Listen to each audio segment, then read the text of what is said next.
Well, once again, we're hearing that America's time in the sun is coming to an end. We're going to be overtaken by China, we're told. Spending is out of control and ruinous, and everybody knows it.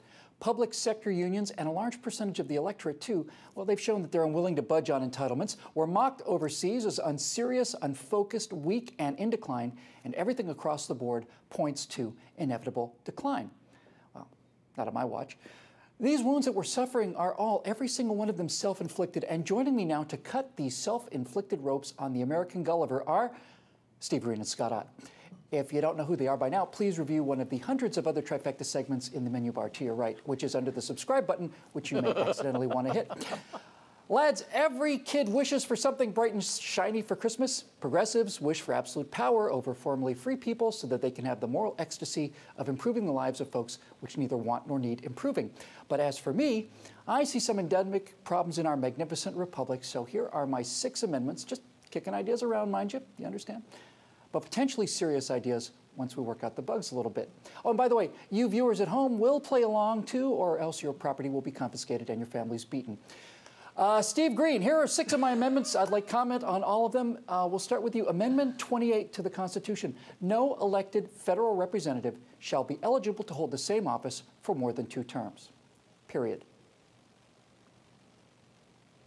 I like it. Yeah, although, you know, first I want to say Trifecta started off as a bull session, and this is getting right back to the roots, and I love that we're doing this episode. Okay, I call that amendment a good start, but I would take it just a little bit further. 2 terms is a fine idea, but let's also require a breather in between offices. You serve your 2 terms in the House, then you need to take at least 2 years off before you can stand again for federal election or for any appointed position. You know, make it 4 years. I don't want these guys going from Congress to the Department of Agriculture, to the Senate, to Defense, then to the White House. They need to spend some time in the doghouse with the rest of us in the private sector. Make a payroll, apply for a mortgage without favoritism, work at Arby's for all I care. Just live in the real world for a bit. It would do them some good, and us too, I think. Well, I yield to my good friend, the gentleman from the great state of Colorado.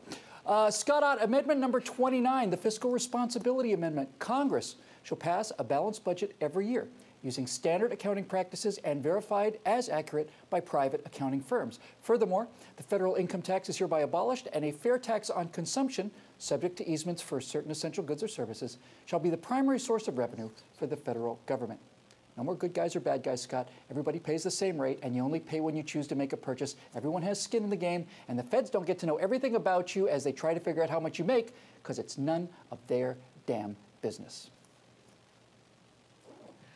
Well, and ironically, that's not such a far-fetched idea. In fact, at the founding of this great constitutional republic, the framers actually thought that the entire federal edifice, the entire federal government would be able to run on the money generated by a few imposts, largely on liquor.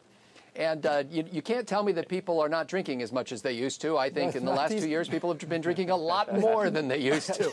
Yeah. So, you know, and the reason why they were able to envision such a thing is because they did not see this monstrosity of a federal government.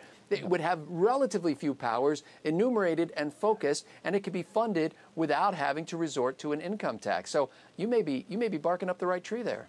Well, be a change of pace for me anyway. Steve, Amendment 30, the Right to Work Amendment.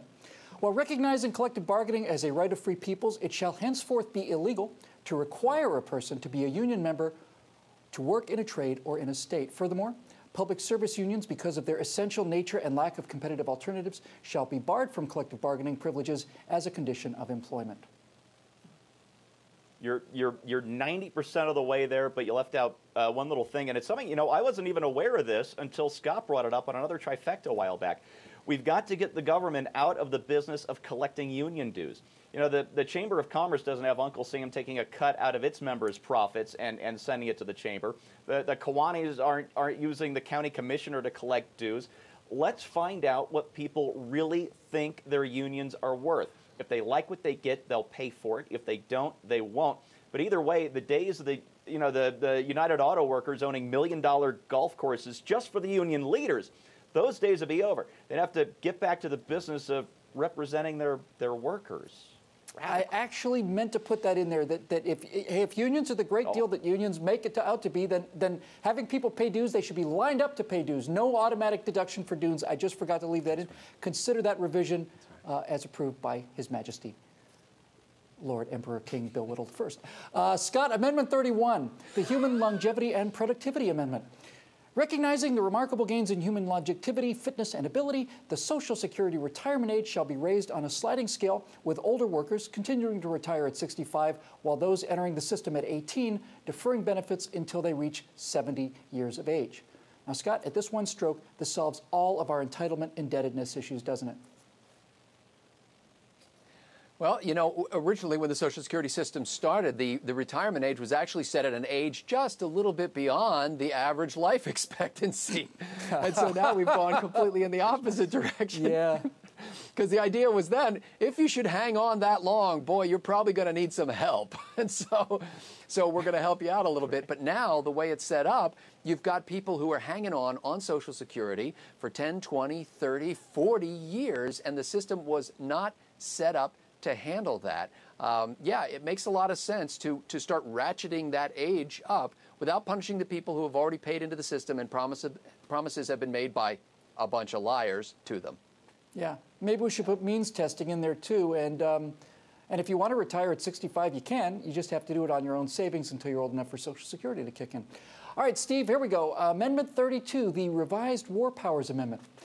Realizing that potent and immediate threats to national security can materialize much more rapidly than in the past, the President shall have the power to authorize military action without the approval of Congress for 90 days, upon which time all funding for said action shall automatically be terminated by law unless or until the President seeks and obtains a formal declaration of war. You know what? You're too generous. We've got, Super Cruise jets. We've got 50-mile-an-hour tanks. It took us 23 days to reach Baghdad. 90 days, forget it. 4 weeks, 28 days, and you're cut off unless Congress says so. And you know what? Since I have some time left, I'd like to say this. Every solution you've offered here is just simple common sense. There's nothing radical about reining in the imperial presidency or getting unions to work for their members or telling healthy people they don't get 30 years of weekends on everybody else's dime. It's common sense, something this nation was founded on. We need to get back to it. Well, Steve, that's about the highest compliment I think you could pay a fellow like me. Thank you very much. Steve Green writes at vodkapundit.com and is an all-around utility infielder here at PJTV. Scott, let's give you Amendment number 33, the Energy Independence Amendment. Congress shall not hinder nor unreasonably regulate domestic energy production of any kind, period.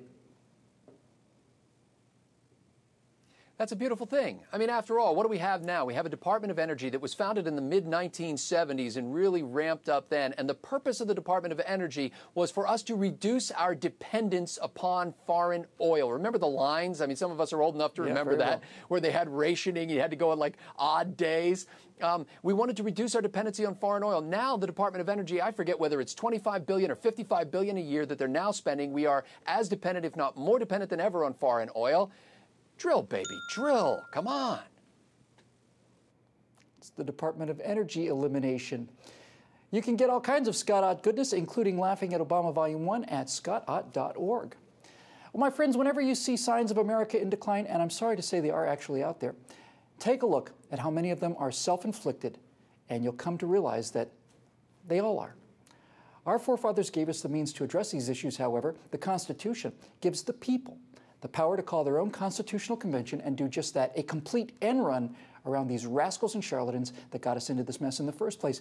Here's one more amendment for the road, Amendment 34. Beginning at 12 a.m. January 1st, 2015, and for every 5-year period following, all federal laws and regulations, with the exception of the Constitution and its amendments, shall become null and void unless specifically and individually reauthorized by Congress and signed into law by the President. Just sunset all of the laws. It'll scrape the barnacles off the hull and give these charlatans something to do, namely re-upping the important laws like first-degree murder, let's say, and regulations like commercial aircraft maintenance standards, and not give them the time to propose things like guaranteed free lunch programs for snail darters. It's just a thought. We'd love to hear your thoughts in the comments section. For the entire Trifecta team, I'm Bill Whittle.